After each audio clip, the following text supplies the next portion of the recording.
ஸ்ரீமதே ராமானுஜாய நமஹ.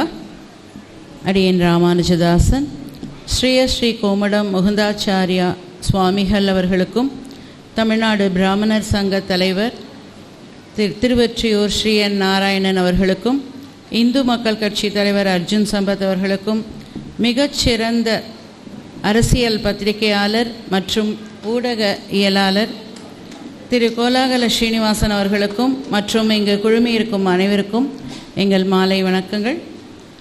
கோலாகல ஸ்ரீனிவாசன் அவர்கள் மிகச்சிறந்த பத்திரிகையாளர் மற்றும் அரசியல் விமர்சகர். இந்தியா டுடே, ஹிந்து, தினமணி ஆகிய நாளேடுகளில் முக்கிய பதவி வகித்தவர்.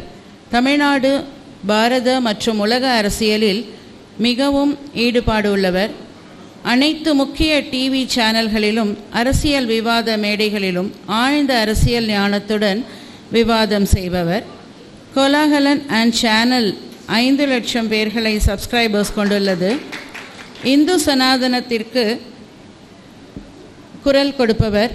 தற்பொழுது திரு கோலாகல ஸ்ரீனிவாசன் அவர்களை இந்து மதத்தின் இன்றைய நிலை என்ற தலைப்பில் பேச அழைக்கிறோம். Please sir.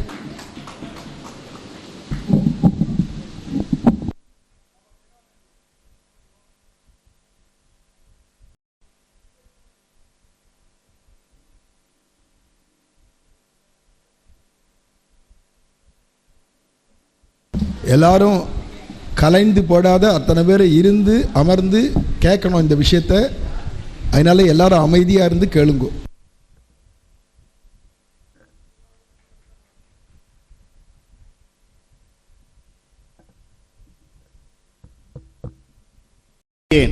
ஸ்ரீனிவாசதாசன், ஏன்னா என்னுடைய ஆச்சாரியன் சோளிங்கர் தொட்டாச்சாரிய சுவாமிகள், நாங்கள் ஸ்ரீனிவாசதாசன் தான் சொல்லுவோம்.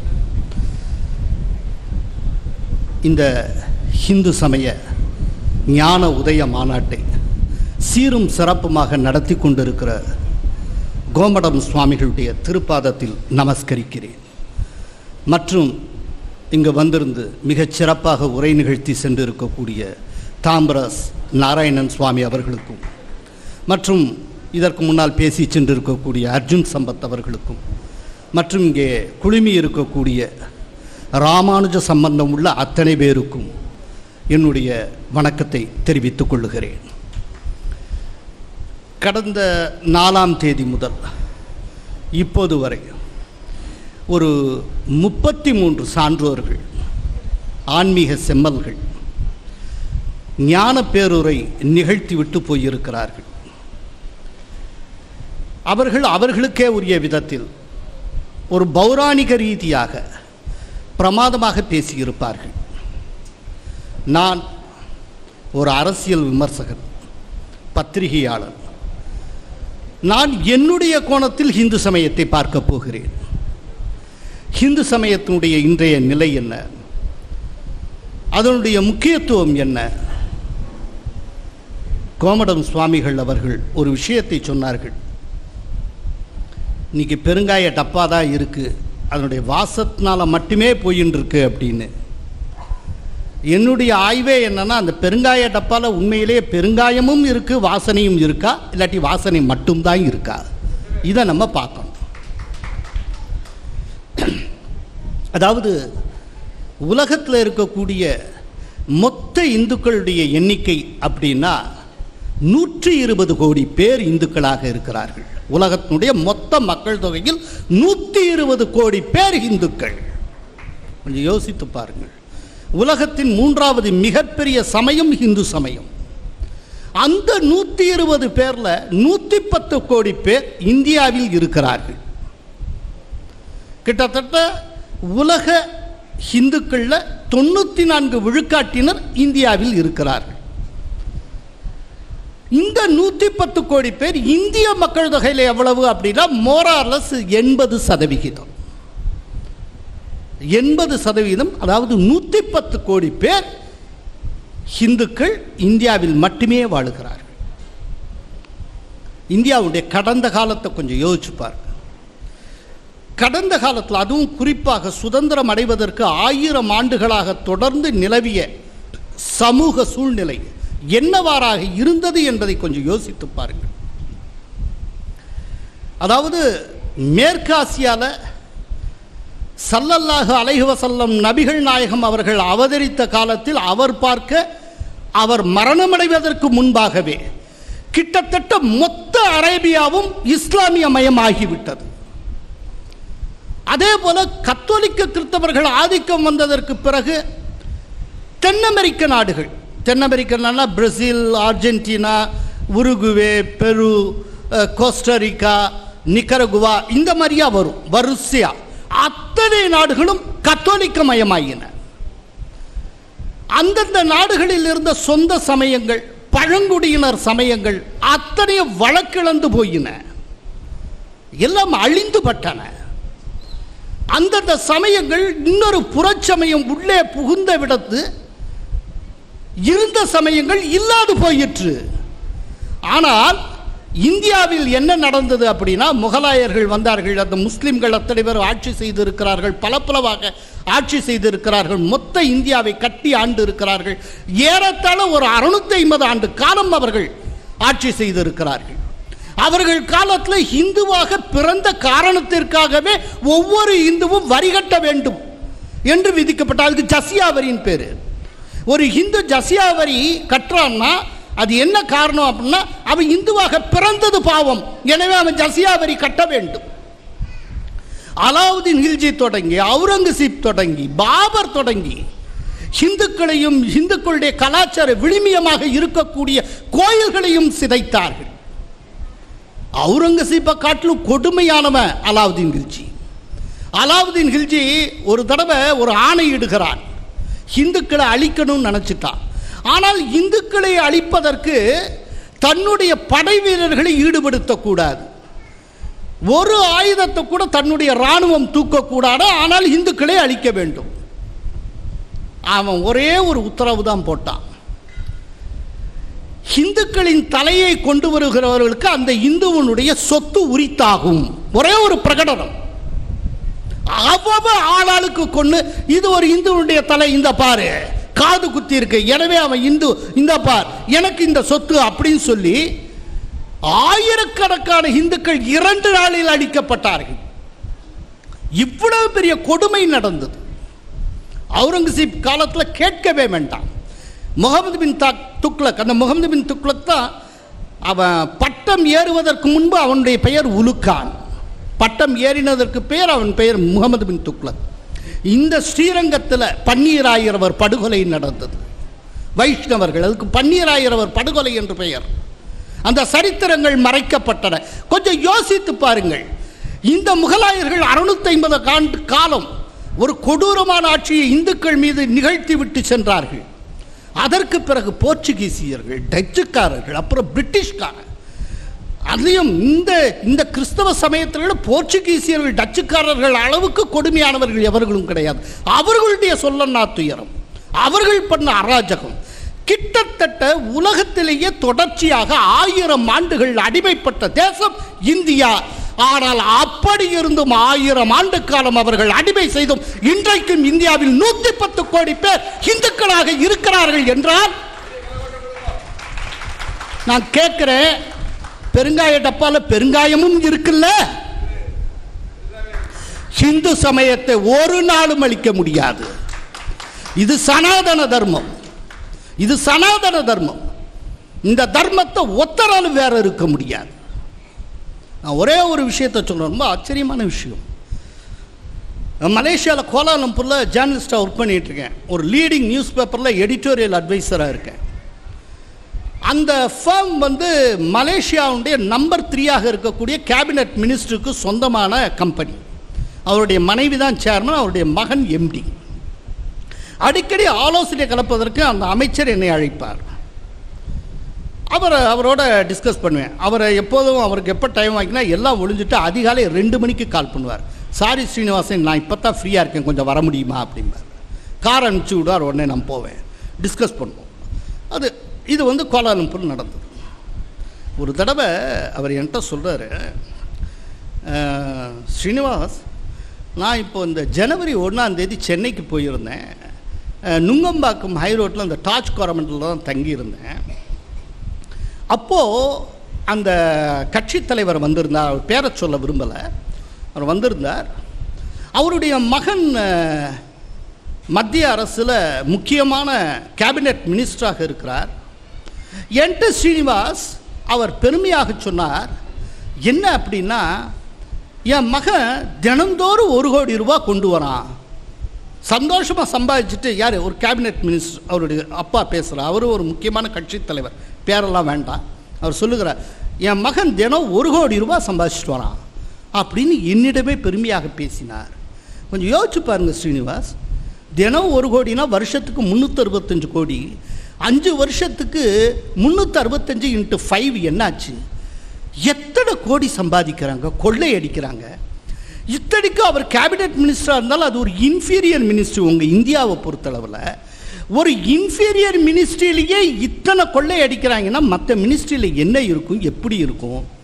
எனக்கு இருக்கிற ஆச்சரியம்லாம் என்ன தெரியுமா ஸ்ரீனிவாசன், நான் பொருளாதாரம் படித்தவன். ரொம்ப ஆச்சரியமான விஷயம், இப்படிப்பட்ட சுரண்டல் வேறு எந்த நாட்டில் நடந்தாலும் அது இன்னொரு சோமாலியாவோ இல்லாட்டி எத்தியோப்பியாவா நடந்திருக்கும், மாறி இருக்கும்.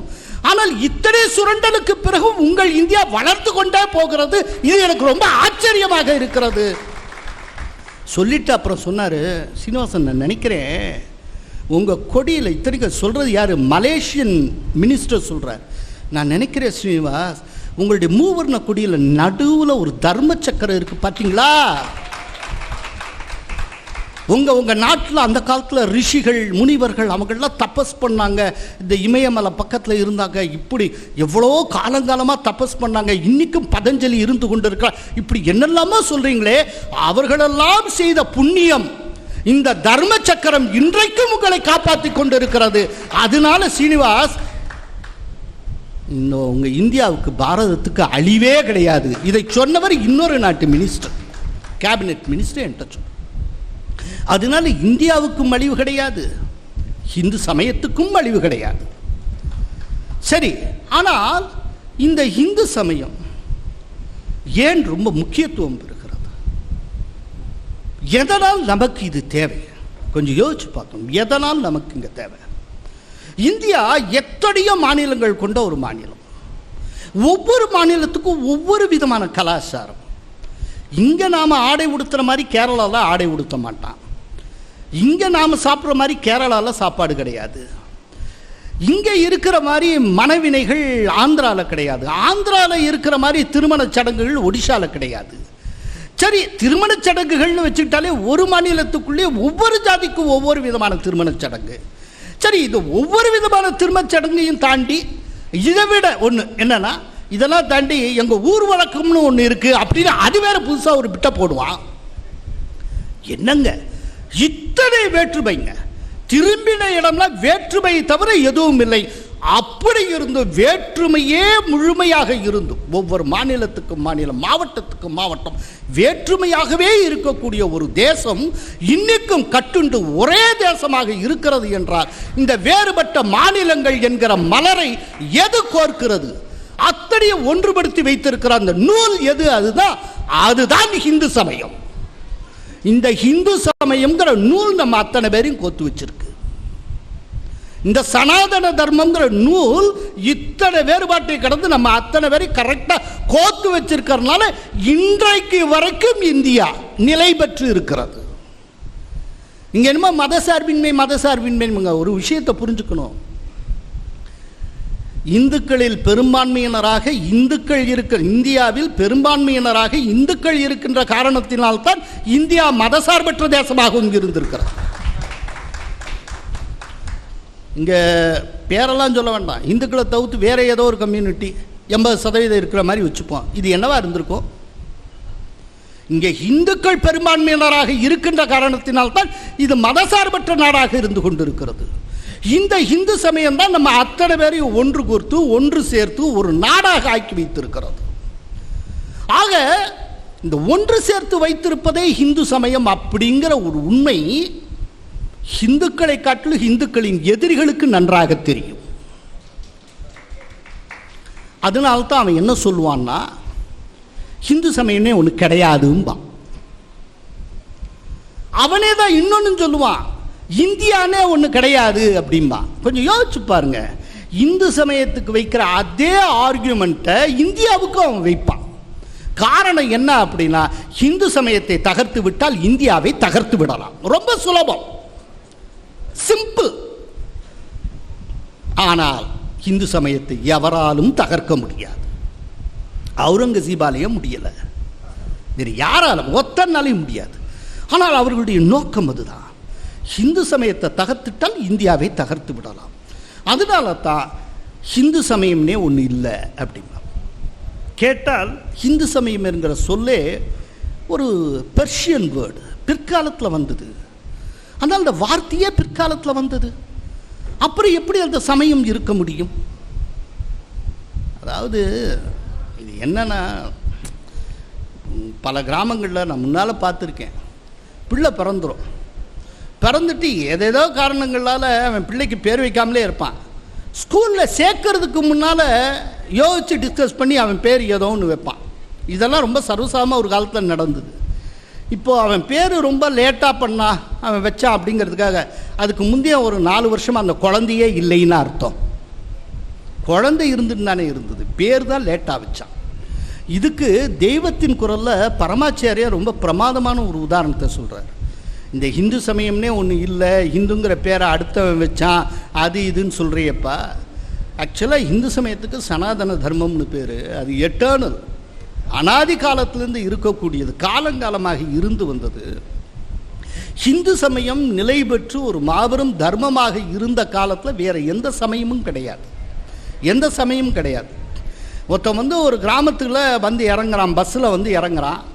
இறங்கி அந்த கிராமத்துக்கார்ட்ட அந்த இருக்க கடைக்காரர்கிட்ட போய், இவர் வக்கீல் ஐயா அவர் சுப்பிரமணியனை பார்க்கணும் அப்படின்னு. அப்படியாங்க, நீங்கள் இந்த நேராக போங்க, அந்த ஆலமரத்தடி இருக்குல்ல அதுக்கு அப்படியே இடது பக்கமாக போங்க, அங்கே வீடு அதுதான் அப்படிங்கிறான். இவன் போயிடுறான், அவரை பார்த்துடுறான் வக்கீல் ஐயாவை. ஒரு 10 வருஷம் கழித்து அதே ஆள் திரும்ப அதே கிராமத்துக்கு வரான். இப்போ அதே கடையில் அவன் கேட்குறான், வக்கீல் அவர் ஐயாவை பார்க்கணும், வக்கீல் ஐயாவை அப்படின்னு. உடனே இவன் கேட்குறான், எந்த வக்கீல்?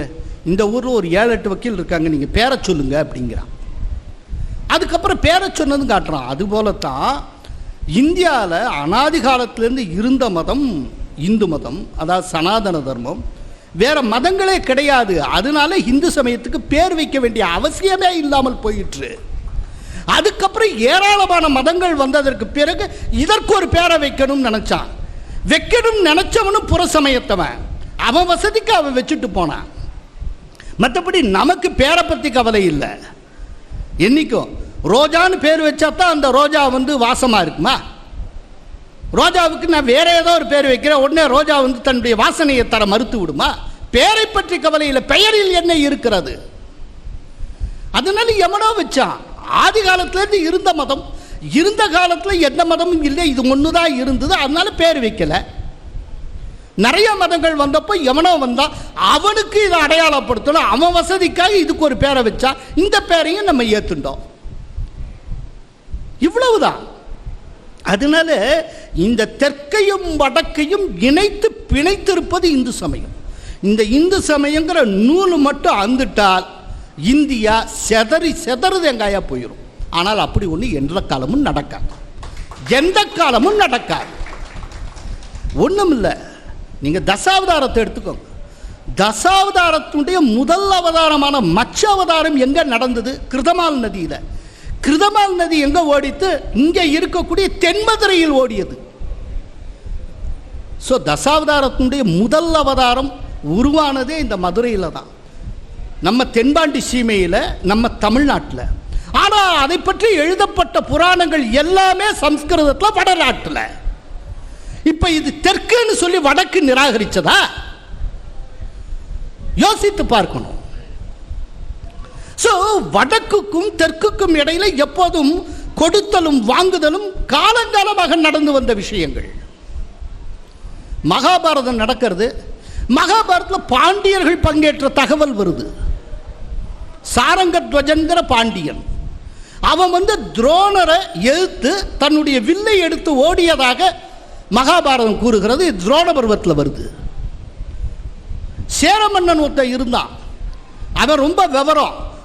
அவன் என்ன பண்ணான்னா, அந்த மகாபாரத போரில் ஈடுபட்ட 2 தரப்பினர்களுக்கும் பாண்டவர்கள் கௌரவர்கள் 2 பேருக்குமே அவன் சாப்பாடு போட்டிருக்கான்.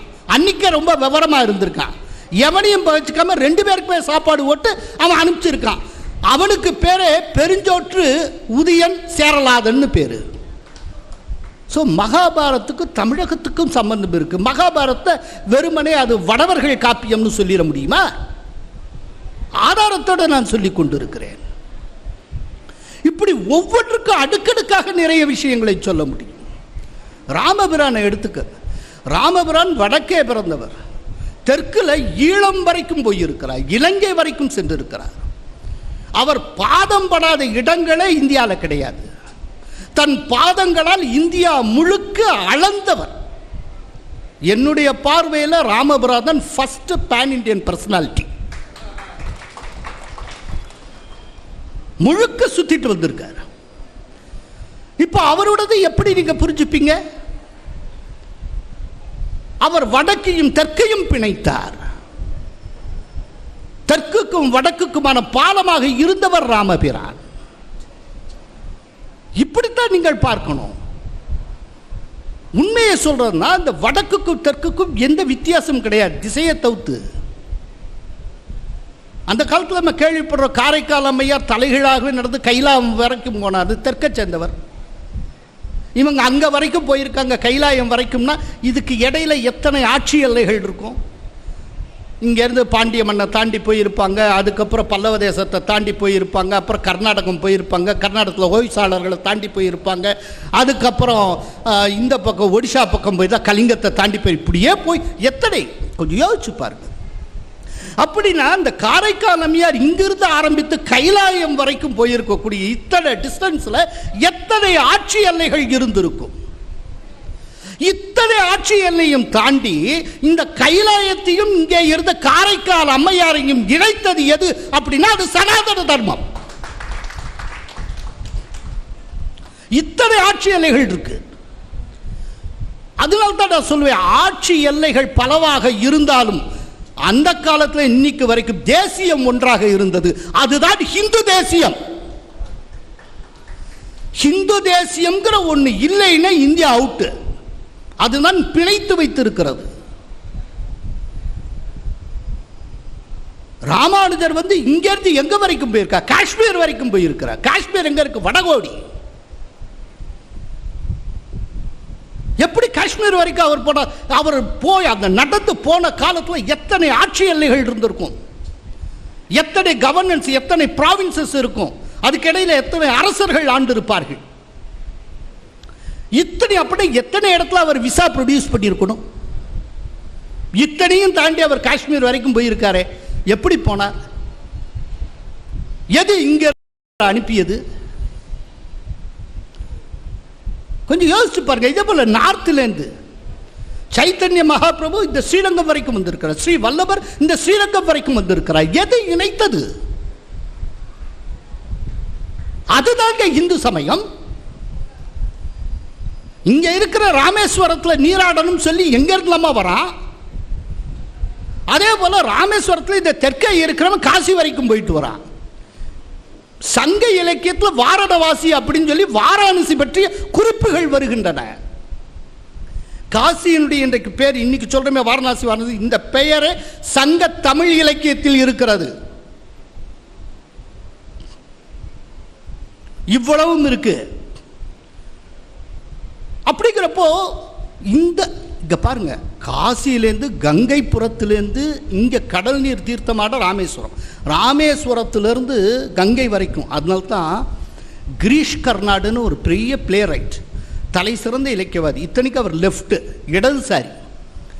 அவர் இந்தியா சுதந்திரம் அடைந்த அந்த பொன்விழா கொண்டாட்டத்தை ஒட்டி இந்தியா டுடே ஒரு மலர் ஒன்று வெளியிட்டாங்க. அதில் ஒரு அற்புதமான ஒரு கட்டுரை எழுதியிருந்தார். அதில் அவர் சொல்லியிருப்பார் என்ன அப்படின்னா, வேற்று நாட்டைச் சேர்ந்தவர்கள் எங்கள் நாட்டுக்கு இந்தியா என்கிற பெயரை வைப்பதற்கு முன்பாகவே இந்தியா என்கிற உணர்வை எங்கள் நாட்டு நதிகள் உருவாக்கி வைத்திருந்தன அப்படின்பார்.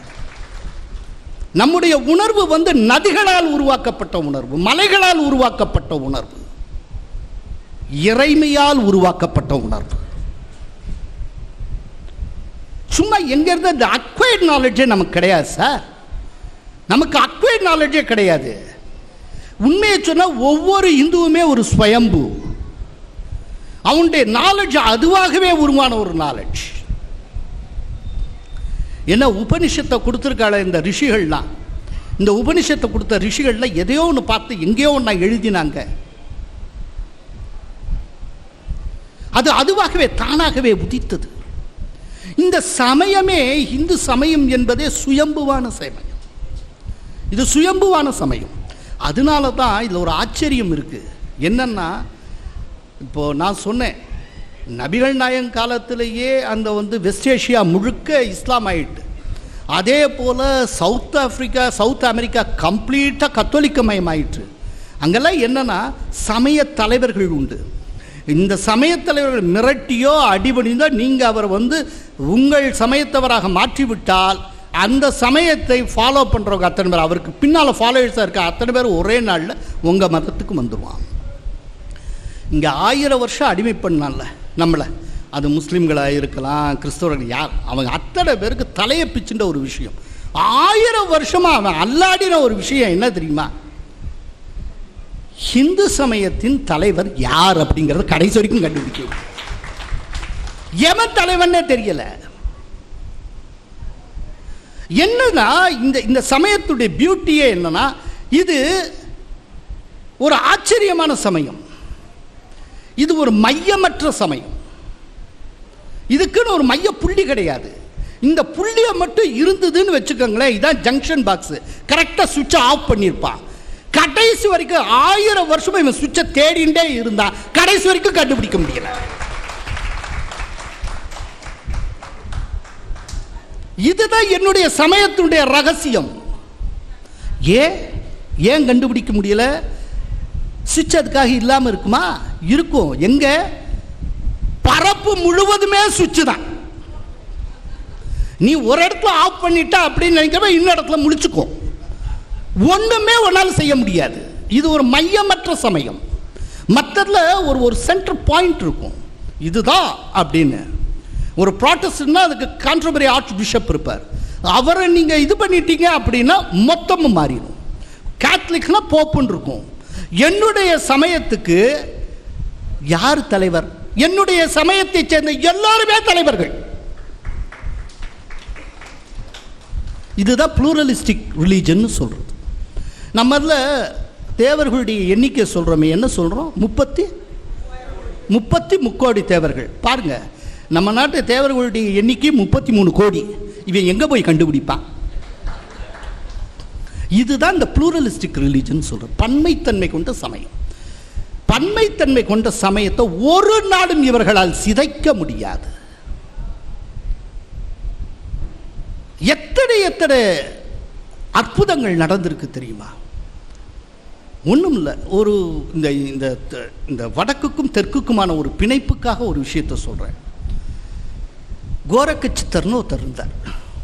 கோரக்கன் தமிழில் சொல்கிறோம் தர்ப்பமமா, சம்ஸ்கிருதத்தில் கோரக்ஷகன்னு அர்த்தம். அதைத்தான் கோரக்கன்னு சொல்கிறோம். எப்படி வேஷ்டிங்கிறத வேட்டின்னு சொல்கிறோமோ அது போல் அந்த கோரக்க சித்தர்னு. இன்றைக்கி அவருடைய ஜீவசமாதி நாகப்பட்டினம் பொய்கை நல்லூரில் இருக்குது. சரி, அந்த கோரக்க சித்தர் அவர் வாழ்ந்த 12ஆம் நூற்றாண்டில் இந்தியா முழுக்க பாப்புலர். அவர் பிறந்தது தெற்கே இங்கே நாகப்பட்டினம், இந்தியா முழுக்க பாப்புலர். அவருடைய பெயர்லேயே ஒரு மிகப்பெரிய நகரம் வடக்கே உண்டு, அதுதான் கோரக்பூர். இந்த கோரக்க சித்தர் சிவ வழிபாட்டில் ஒரு தனி வழிபாடு ஒன்று உருவாக்கினார். அவங்க இதில் நாதன் தாழ் வாழ்கன்னு சொல்லுவாங்க இல்லையா, அந்த நாத வழிபாடுன்னு ஒன்று கொண்டு வந்தார். அதுக்கு நாத் செக்ட் அப்படின்பா இங்கிலீஷில், நாத பிரிவு, நாத வழிபாட்டு பிரிவு அப்படின்னு. அதனால அந்த வழிபாட்டை மேற்கொள்ளக்கூடியவர்கள், அந்த வழிபாட்டை மேற்கொள்ளக்கூடிய மடாதிபதிகள் அத்தனை நாத்னு பேர் வச்சுப்பான். இப்போ அந்த கோரக்கு இந்த மடாதிபதினா இன்னைக்கு சிஎம் இருக்கார் யூபியில். அவர் பேர் என்ன? யோகி ஆதித்ய நாத். இந்த யோகி ஆதித்யநாத்தினுடைய முதல் மடாதிபதி யாரு தெரியுமா? அவங்க ரெக்கார்ட் படிய மச்சமுனிகள். அந்த மச்சமுனிகளுடைய சிஷ்யர் தான் இந்த கோரக்க சித்தர். தமிழன் உருவாக்கின மடம் அது, மறந்துடாதீங்க. வடக்கும் தெற்கும். இதை விட ஒரு பெரிய பியூட்டி, அன்னைக்கு வடக்க முழுக்க அந்த கோரக்க சித்தருடைய இன்ஃப்ளூயன்ஸ் இருந்து சிவ வழிபாட்டை பொறுத்தவரை. நேபாளில் ஒரு டிஸ்ட்ரிக்ட்டுக்கே கோரக்கா அப்படின்னு பேர். அந்த வழிபாட்டை சேர்ந்தவர்கள் தான் கோரக்கர்கள். அதைத்தான் நம்ம இன்னைக்கு கலோக்கியலாக கூர்காஸ்ன்னு சொல்கிறோம். அந்த கோர்காஸ் தான், வேறு யாரும் கிடையாது. அப்படின்னா இங்கே பிறந்தவர் நேபாள் வரைக்கும் இன்ஃப்ளூயன்ஸ் எப்படி ஏற்றுக்கொண்டது? இதுதான் இன்னைக்கு நீங்கள் தென்காசியில் ரொம்ப ஆச்சரியமான ஒரு விஷயம் இருக்குது. தென்காசியில் காசி விஸ்வநாதர் கோயில் இருக்குது. அந்த காசி விஸ்வநாதர் கோயிலை பராக்கிரம பாண்டியன் 1400களுடைய, அதாவது 15ஆம் நூற்றாண்டுடைய பிற்பகுதியில் கட்டுறான். அதை கட்டுறான். அது 16ஆம் நூற்றாண்டின் முற்பகுதியில் முடிக்கப்படுகிறது. அவன் என்ன அப்படின்னா, காசியில் இருக்கக்கூடிய விஸ்வநாதர் ஆலயம் எப்படி இருந்ததோ அதே போல பண்ணணும்னு ஆசைப்பட்டு தன்னுடைய சிற்பிகள் மற்ற அந்த பரிவாரங்களை எல்லாம் எங்கே தென்காசியிலிருந்து அந்த காசிக்கு அனுப்பிச்சு அவங்க ஃபுல்லாக படித்து அதை ஸ்டடி பண்ணி அவன் அந்த காலத்தில் ப்ளூ பிரிண்டாக என்ன பண்ணான்னு தெரில கொண்டு அது போலவே ஒரு கோயிலை தென்காசியில் நிர்மாணிக்கிறான். சரியா? இது 15ஆம் நூற்றாண்டு முற்பகுதியில் கட்டி முடிக்கிறான். அர்ஜுன் சம்பத் கூட லேசாக கோடிட்டு காட்டினார், ஒரு ஃப்ளோவில் விட்டார். அந்த கூடுதலாக தகவல் சொல்கிறேன். அந்த கட்டி முடித்தவன் தன்னுடைய கல்வெட்டில் சொல்கிறான், நான் கட்டின இந்த கோயிலிலிருந்து ஏதேனும் ஒரு கல் பெயர்ந்து விழுமாகின் அதை நிரூபிப்பவன் எவனோ அவனுக்கு நான் அடிமை செய்ய கடவன் அப்படிங்கிறான். என்ன சேலஞ்சுங்க? டே, நான் கட்டின கோயில்ரா, ஒரு செங்கல் பெயர்ந்து விழாது, விழுந்ததை காட்டின அவனுக்கு அடிமையாறேன். இன்னைக்கு 1000 கோடி கட்டி பாலம் கட்டுற இன்ஜினியர் கூட இந்த சவாலை வைக்க முடியாது, அந்த மன்னன் சொல்கிறான். இல்லை என்ன பியூட்டிங்கிறது சொல்கிறேன். 15ஆம் நூற்றாண்டினுடைய முற்பகுதியில் அவன் கட்டி முடிச்சான். 16ஆம் நூற்றாண்டின் முற்பகுதியில் அவன் கட்டி முடிச்சிடறான். எப்படி அந்த காசி வடகாசி ஒரிஜினல் காசி விஸ்வநாதர் ஆலயம் இருந்தோ அது போலவே அவன் இங்கே நிர்மாணிக்கிறான். அதற்கு பிறகு 1699ஆம் ஆண்டில் கிபி 1699 அவுரங்கசீப் அந்த கோயிலை அழித்து அந்த இடத்துல ஞானவாபியை கட்டுறார். இன்னைக்கு என்ன தெரியுமா பியூட்டி? ஒரிஜினல் காசி விஸ்வநாதர் கோயில் எப்படி இருந்ததுன்னு யாருக்கும் தெரியாது. ஆனால் அதற்கான லிவிங் ப்ளூ பிரிண்ட் நம்முடைய தென்காசி கோயில். நீங்க தென்காசி கோயிலில் போய் பார்த்தீங்கன்னா வடக்கே இருந்த அந்த கோயில் எப்படி இருக்குன்னு தெரிஞ்சுக்கலாம். சார், இவன் இங்கே இருந்து தென்காசி அந்த வடகாசி வரைக்கும் போயிருக்கானே, எப்படி சார் போனா? எத்தனை இடத்தை கடந்து போயிருப்பான் சார்? கொஞ்சம் யோசிச்சு பார்க்கணும். அப்படின்னா எந்த சக்தி சார் நம்மளை உந்தி தள்ளுது? இவ்வளவு பெயின் எடுத்து இத்தனை கிலோமீட்டர், அன்றைக்கி என்ன பெரிய ஃப்ளைட் இருந்ததா, இல்லாட்டி லாரி இருந்தா, என்ன பெட்ரோல் இருந்தா, எப்படி சார் போனா? இவ்வளவு பெயின் எடுத்து இப்படி சிரமப்பட்டு இந்த மாதிரி ஒரு கோயிலை கட்டணும், இப்படி கட்டணும், அப்படி யாரு எது உந்தி தள்ளியது? எனக்குள்ளே காலாகாலமாக அந்தர்யாமியாக இருக்கக்கூடிய ஏதோ ஒன்று, என்னுடைய அந்த ஆத்மா, என்னுடைய அந்த அந்தராத்மாக்குள்ள இருக்கக்கூடிய பகவான் என்ன உந்தி தள்ளினான் சார். இல்லைன்னா இப்படி ஒன்று நடக்கவே நடக்காது. பல நாடுகளுக்கு சரித்திரமே 300 வருஷம் கூட தெரியாது. ஆனால் நீங்கள் கும்பகோணத்தில் போய் பார்த்தீங்கன்னா சாதாரண சின்ன சின்ன தெருமுனையில் இருக்க சின்ன சின்ன டெம்பிள் இருக்குல்ல, இந்த கோயிலுக்கு 1000 வருஷம் சரித்திரம் சொல்லிட்டு இருப்பான், சர்வசாதாரணமாக சொல்லுவான். பல நாடுகளுக்கே வரலாறு 300 வருஷத்துக்கு மேலே கிடையாது ஐரோப்பாவில். ஸோ இறைவன் உந்தி தள்ளி அதன் மூலமாக முன்னகர்ந்த சமூகம் இந்த இந்து சமூகம். இன்னைக்கு இவர் பேசுகிறப்போ ஒன்று சொன்னார். யாருன்னா அர்ஜுன் சம்பத் பேசுகிறப்போ இந்த அறநிலையத்துறை அதெல்லாம் பற்றி. நான் இதுக்கு முன்னால் அது தொடர்பாக ஒன்று ஆர்குமெண்ட் வந்தப்போ பிடிஆர் பழனிவேல் தியாகராஜன் கடுமையான ஒரு எதிர்வினை கொடுத்துருந்தேன். அதை இந்த இடத்துல பதிவு செய்ய விரும்புகிறேன். என்னென்னா, அறநிலையத்துறை கோயிலில் தலையிடக்கூடாது அப்படின்னு சொல்கிறப்போ, அப்போ பிடிஆர் பழனிவேல் தியாகராஜன் மினிஸ்டராக இருக்கார். அப்போது ஒரு ஆர்குமெண்ட்டை வச்சார். என்னென்னா, அந்த காலத்தில் அரசர்கள் கோயிலை கட்டினாங்க, இந்த காலத்தில் அரசர்கள் கிடையாது, அரசர்கள் இடத்துல அரசு இருக்குது, அதனால அரசு கையகப்படுத்துகிறது, அரசு டெம்பிள்ஸை மெயின்டைன் பண்ணுறாங்க, இதில் என்ன தப்பு அப்படின்னா. இது ஒரு பெரிய பிரில்லியன்ட் ஆர்குமெண்ட்டாக பல பேர் ஸ்லாகித்தார்கள். நான் சொன்னேன், உங்களுடைய கம்பேரிசனே அடிப்படையில் தப்பு. அரசன் அவனே நேரில் நின்று அவனே கோயில் கட்டினான். அவன் கட்டின கோயிலுக்கு அவன் சொந்தம் கொண்டாடினான். அறநிலையத்துறை ஒரு செங்கலையாவது எடுத்து வச்சு ஒரு கோயிலை கட்டியிருக்குன்னு சொல்லு. நீ ஒரு கோயிலை கட்டி நீ கட்டின கோயிலுக்கு நீ சொந்தம் கொண்டாடு, வேண்டாம் என்று சொல்லவில்லை. அடுத்தவன் கட்டின கோயிலாம் அண்டர்டேக் பண்ணிட்டு நான் அரசன் அரசன் அவன் கட்டினான்.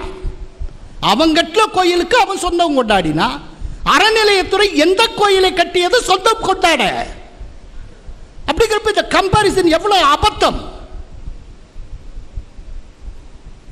அதனால இந்த இந்த இந்து சமயம் அப்படிங்கிறது நம்ம எல்லாம் பிணைத்து வைத்திருக்கக்கூடிய ஒரு சமயம். இது வெறும் புத்தகத்திலையும் வார்த்தைகளையும் எழுத்துகளையும் அடங்கின சமயம். அதை நாம் சுகானுபவமாக உள்ள உணர்ந்து ஒரு அனுபூதி நிலைக்கு நம்மை அறியாமல் நாம் செல்ல வேண்டிய, கொண்டெடுத்து செல்ல வேண்டிய ஒரு சமயம். இது ஒரு அற்புதமான ஒரு சமயம்.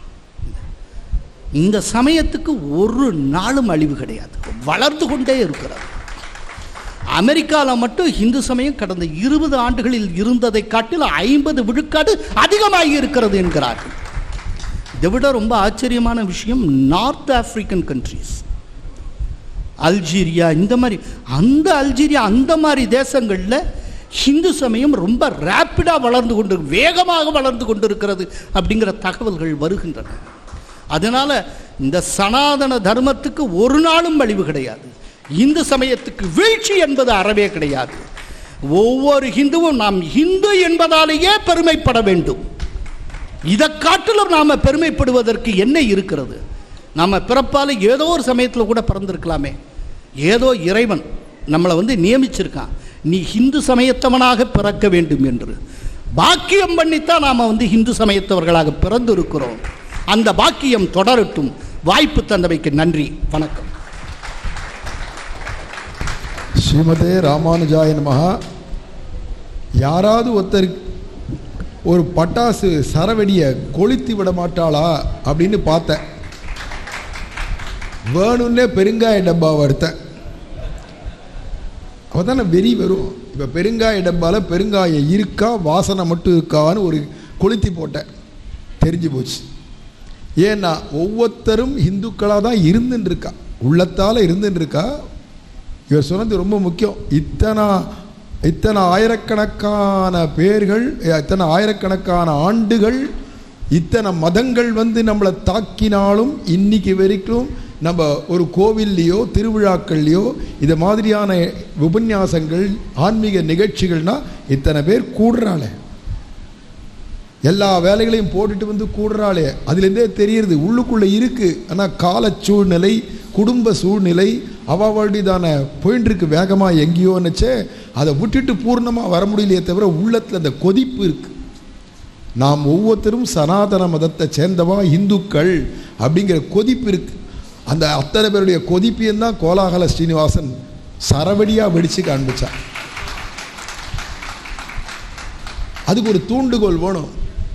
அதுக்கு தான் பெருங்காய டப்பான்னு. வாசனை மட்டும் இல்லை, பெருங்காயமும் உள்ளே இருக்குது, கவனிங்கோ அப்படின்னு சொல்கிறார் இல்லையா. அது ரொம்ப போக்கியமாக இருந்தது கேட்குறதுக்கு. ஆனால் நம்மளாம் கேட்டுட்டு கை தட்டிட்டு போக வேண்டாம். B practical. நம்ம ப்ராக்டிக்கலாக இருக்கணும். அப்படி இருக்கிறவா இருந்துன்னு இருக்கா இந்த கோஷ்டியில். ஆனால் நம்ம வீடுகளில் அடுத்த வாரிசு இருக்கா பாருங்கோ, அவளை இதில் பூர்ணமாக ஈடுபடுத்தணும். குழந்தையிலேருந்தியே வெளிநாட்டு நாகரீகம் உனக்கு பெருசாக தெரியலாம், வெளிநாட்டு கலாச்சாரங்கள் பெருசாக தெரியலாம், அவ மதங்கள் பெருசாக தெரியலாம். ஆனால் உண்மை என்னடான்னா நம்மக்கிட்ட இருக்கக்கூடிய பெருமை ஒவ்வொருத்தர் குடும்பத்துலேயும் குழந்தைகளுக்கு சொல்லித்தரணும். முதல்ல அவாவா அப்பா அம்மாக்கள் நம்ம என்ன கோத்திரத்தில் வந்தோம், நம்ம என்ன சூத்திரத்தில் வந்தோம், எப்பேற்பட்ட பரம்பரை, நம்ம பரம்பரைலாம் தாத்தா பாட்டியோ இது ஒரு புராண கதை இல்லை. அதை சொல்லி சொல்லி வளர்த்தாதான் இவனுக்கு உள்ளத்தில் ஊறி அதில் 100ல் அனுஷ்டிப்பான் இல்லையா. அதனால நம்ம அதை சொல்லி வளர்க்கணும். இன்னும் இப்போ இருக்கிற காலத்தில் இருக்கிற வயசானவாள்லாம் அவசியம் ஒரு டைரி எடுத்து எல்லாரும் குடும்பத்தில் இருக்கிறவங்களுக்கு தெரியும்படிக்கு எழுதி வைக்கணும். எங்கள் அப்பா யார், எங்கள் அம்மா யார், எங்கள் தாத்தா பாட்டி யார், அதுக்கு முன்னாடி தெரிஞ்ச இடம், எங்களுக்கு பூர்வீகம் எது, இப்போ எங்கே வந்து செட்டில் ஆகிருக்கோம், நம்மளுடைய குலத்தொழில் என்ன, கோத்திரம் என்ன, சூத்திரம் என்ன, எப்படியெல்லாம் நம்ம பெரியவா சமூக சேவை செஞ்சால் அதை மாதிரியான விஷயங்கள்லாம் டைரியில் குறிப்பாக இனிமேல் எழுதி வச்சா தான் அடுத்த தலைமுறைக்கு போய் சேரும். இல்லைன்னா காற்றுல கரைஞ்சி போகிறது மாதிரி போயிடும். அப்படிங்கிறதா இருக்கிறதுனால எல்லாரும் இந்த சனாதன தர்மத்தை அவாவா வீட்டுக்குள்ளே இருந்தால் அவாவா ஜாதி, வெளியில் வந்துட்டோன்னா நம்ம எல்லாரும் கை கோத்துண்டு சனாதனிகள், இந்துக்கள் அப்படிங்கிற உணர்வோட ஒத்துமையோடு இருந்து நம்ம மேலும் மேலும் இதை வளர்த்துன்னு போனோம்.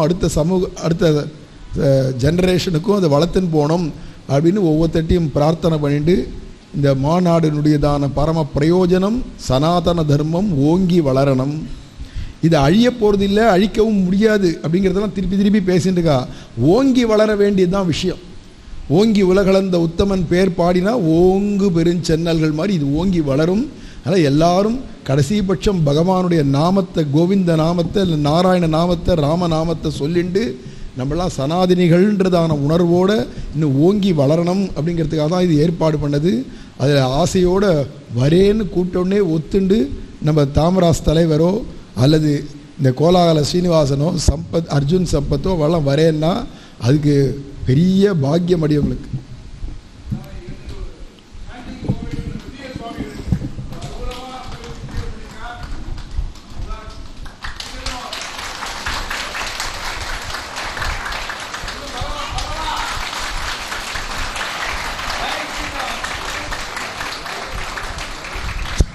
ஜெய் ஸ்ரீராம்.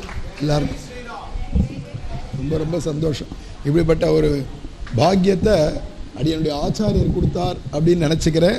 உங்கள் அத்தனை பேருடைய உள்ளங்களையும் ரொம்ப மதிக்கிறேன். ஏன்னா இப்படிப்பட்ட உள்ளங்கள் தான் சேர்ந்து சமுதாயத்தில் பல்வேறு மாற்றங்களை உண்டாக்க முடியும், அதுக்கு மேலே ஊற்றத்தை உண்டாக்க முடியும், உயர்த்தியை உண்டாக்க முடியும். அதெல்லாம் எல்லாரும் அனவரதம் ஜெய் ஸ்ரீராம் அப்படின்னு சொல்லிகிட்டே இருக்கணும். ஸ்ரீமதே ராமானுஜாயன்மா. மேலே நம்ம கோலாகல ஸ்ரீனிவாசன் அவர்களுக்கு சின்ன மரியாதை. ஸ்ரீமதே ராமானுஜாய நமஹ. ரொம்ப அற்புதம், ரொம்ப அற்புதம். பூர்வமாக இருந்தது.